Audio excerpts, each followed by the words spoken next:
Hi, good morning. Welcome to Frank's Vinyl Review week number 3. Week 1, we reviewed a jazz record, Charles Mingus, Pre-Bird. Last week, we reviewed Public Enemy, Yo Bum Rush the Show.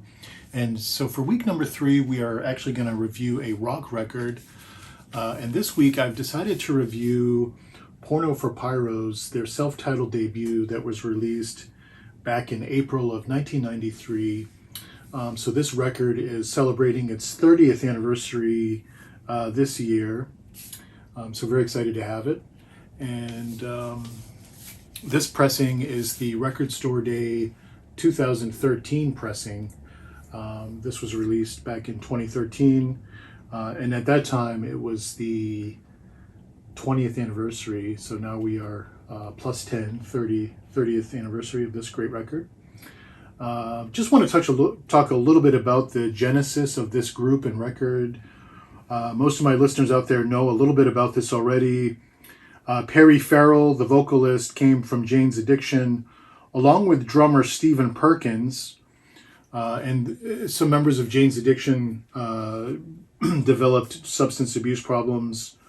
Perry and Stephen did not, and they wanted to keep playing music, so that's how the Porno For Pyros was born. And they picked up on guitar Peter Del Stefano and Martin Le Nobel on bass to round out the quartet. So this album was recorded in the summer of 1992 at Crystal Studios in Los Angeles, California. 3 of the songs were heavily influenced by the LA riots of 92. So we're going to hear, you're going to hear me talk about that in this. I'll mention some of those themes in the record. But to me, this has a quintessential Los Angeles sound. Lots of great sound, you're going to hear me talk about it, sort of the Los Angeles sound, if you will. And it's not a sound, it's not like, grunge, or it's just sort of a cultural sound. You're going to hear sounds, for example, you're going to hear Hispanic music, you're going to hear accordion, you're going to hear percussion, just different things that I tend to associate with LA County, if you will, because it is sort of a melting pot of culture and music. But this record captures that culture beautifully, and we're going to talk about that, okay? I'm actually going to segue right into the record, and the opening track on the record is a song called Sadness, but it's actually a really strong opener. There's a boppy bass line, again, really strong LA vibes. You can hear LA in this opening song, Sadness. Martin Le Noble, and I apologize if I'm mispronouncing his last name, as well as Peter Del Stefano. And I'm just going to refer to both of those guys as Peter and Martin. So when you hear me say Peter, that's the guitar player. Martin is the bass player. But Martin is playing some great bass lines on the opening track, Sadness. Stephen Perkins, the drummer, the ex-drummer of Jane's Addiction, he's playing some great polyrhythms here. Just a really nice song to open up side 1. And that's followed by the title track, Porno For Pyros. And some of the lyrics in the song, fire and smoke on the TV or from the TV. This is the first song that you can hear was influenced by the LA riots. There's a really nice electric guitar solo by Peter.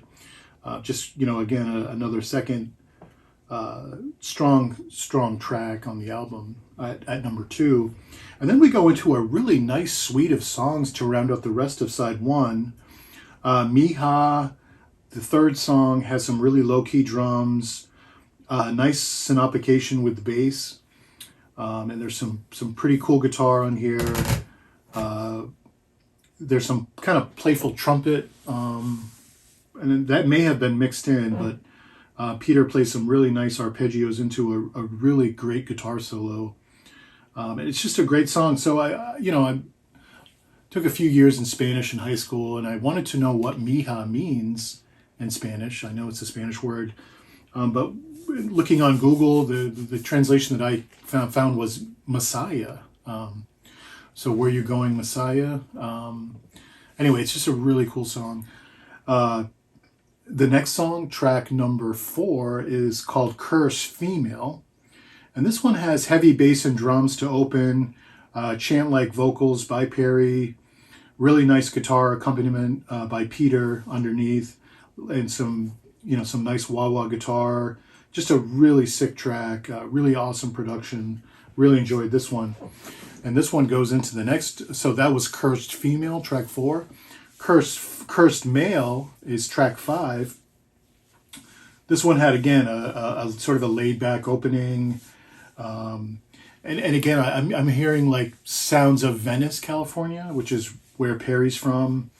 In my notes here, talked about that. Venice style before bass drum shift into high energy scream like drone. And then there is a Jane's Addiction like break. There's another second break, and then back to that opening theme, if you will. And then that siren like scream happens again before Peter takes a real heavy solo with wah wah guitar, with wah wah pedal and added distortion. And he hooks up very nicely with the bass player and Stephen Perkins. Just another groovy song on side 1. And then the last song that rounds out the album is called Pets. That was their first single. It's got a nice pulse. It's sort of a song about aliens. If aliens came, that we would make great pets. But it's got a nice, it's just got a nice feel and vibe. And again, this was the first single, so nothing too crazy. I noted that there were some really nice guitar lines by Peter, just cutting right down through the middle of the song. So I thought that was a nice feature. It's the first single, but it's I don't think it's the best song on the album. I don't know the decision that led up to the release of Pets as the first single, but it's certainly not the best song. It's a good song, but it's not the best. Going over to side 2 now. The first song on side 2 opens up with a song called Bad Shit. It's a very high energy song. I kind of got the feeling you're literally walking the streets of Venice. More killer drums by Stephen Perkins. And Perkins, in my mind, he's really putting on a drummer's clinic on this song. He's a great drummer, very underrated. I feel like fans of Jane's Addiction and Porno For Pyros know who he is. But in the greater history of rock, obviously he's not getting mentioned with Bonham or some of the other pantheons, if you will. But Stephen Perkins is a fabulous drummer. He is really amazing, and he deserves special mention here. I saw him recently. There's a documentary called Count Me In that was released in 2021, and Stephen Perkins is a big part of that documentary. He's featured in the documentary and does a lot of the talking on it, if you will. So definitely check that out. For drummers and fans of drumming and just music fans, again, the documentary is called Count Me In. It's from 2021, and it was a documentary on drumming and drummers. Stephen Perkins is in the documentary, just a fabulous documentary. The next song, this is another LA Riots influence song. It's called Packin 25. Really cool bass intro, followed by some nice guitar by Peter. And he's got some really nice effects on his guitar on this one. There's some delay and maybe some stereo chorus, but just some really nice stuff. Again, excellent drumming from Stephen. And to me, this song, it reminded me of Perry Farrell's. This is his Second Amendment song, right? The law, it's the law. He's talking about Packin to 25. Obviously, things were chaotic in LA back in the early 90s. But this really is a sort of a Second Amendment song, if you will, but done very well. It's done very well, which segues into the next song, which is called Black Girlfriend. And again, this was another Riot song, and Perry even specifically mentions the Riots in the lyrics when he says, "Ever since the Riots, all I ever really wanted was a black girlfriend." So it's this sort of celebration of interracial relationships that I think is very cool. And I think it's a great song. He again, it may even be autobiographical. He talks about when he first saw his black girlfriend, he asked her if she could braid his hair because, Perry had huge dreadlocks back in the day.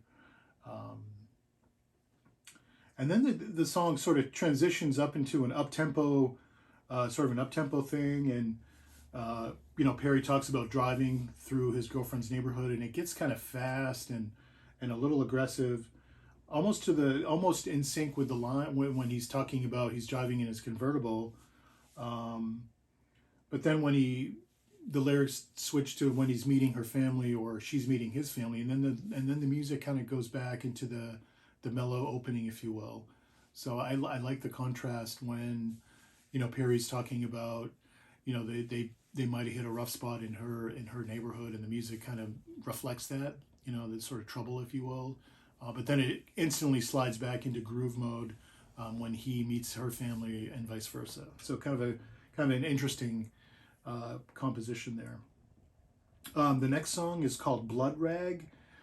This one has a really funky bass opening, great guitar lines by Peter, just really incredible funky bass and drums really dominate this song.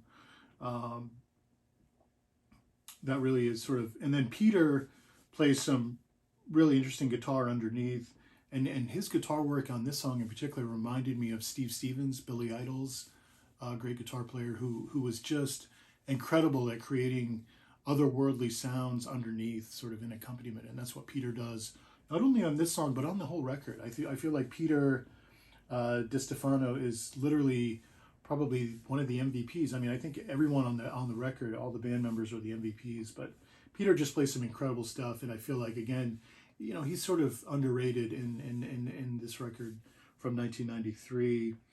So the last song on the record is called Orgasm.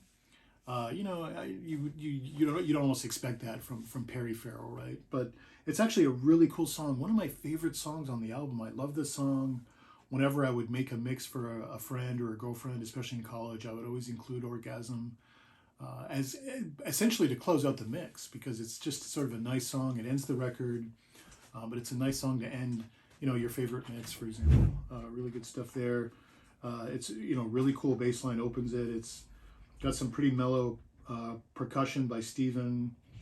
And again, this one reminded me of that sort of the LA soundscape, if you will. Just really good stuff overall. And I've seen some videos on YouTube where they're playing this. And interestingly, I didn't know. I mean, I've heard a lot of different sounds on this album played by Peter. I didn't realize that he was using a violin bow.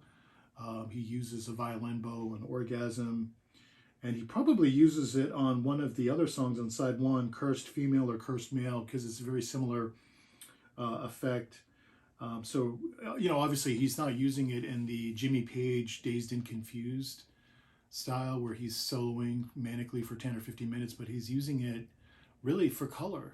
He's getting some really interesting colors from his guitar with this violin bow, and really contributes to that sort of LA Venice Beach sound, if you will, that's on this record.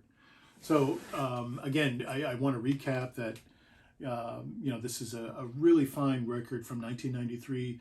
And think about 1993 was a great year in music, and I'm going to focus. There are so many bands. A lot of my favorite bands put great records out in '93. So you had this record. You had Fish, the record Rift. They put that out in early '93. Primus, they had a record in '93. Pearl Jam, they had a huge record with Verses that we've been sort of celebrating this week, their 30th anniversary. That's a great record. Look for a video on that coming up soon as well. Pearl Jam Verses. But I feel like Porno For Pyros, I feel like this record really holds its own with the best of '93. I feel like this is, again, highly underrated, especially when you look at the Perry Farrell discography with Jane's. I mean, I rate this record as high as any Jane's record. I mean, it's got so much good stuff on here. And I think with the LA riots, it sort of ties that in. So this record is not readily available, unfortunately. It is somewhat expensive. If you look for copies on Discogs or eBay, you're looking at probably over $100. There were some original pressings in '93 that were released in blue and orange and some other colors. Those are very expensive. So I'm hoping that with this sort of resurgence of Porno For Pyros, they were supposed to tour this fall, and I guess they canceled their tour because they were working on some new music. So I'm hoping that these early Porno For Pyros records, including this one, gets a reissue. They have been reissued on Record Store Day, but you know how that goes. They tend to sort of become very expensive. So anyway, I'm hoping for a reissue just so more and more people can hear this record. But again, highly underrated, one of the gems of 1993 and beyond. But I just love this record, and I recommend it to all of you. Even if you can't afford to buy the vinyl, perhaps listen to it digitally because it's going to be worth it for sure. All right, well, that's going to be it for this week, and thank you for tuning in. We look forward to next week, next episode, and looking at Art Blakey and the Jazz Messengers record. So I look forward to sharing that one with you. Until then, enjoy your music and have a great rest of your weekend. Thank you. Have a great day. Bye.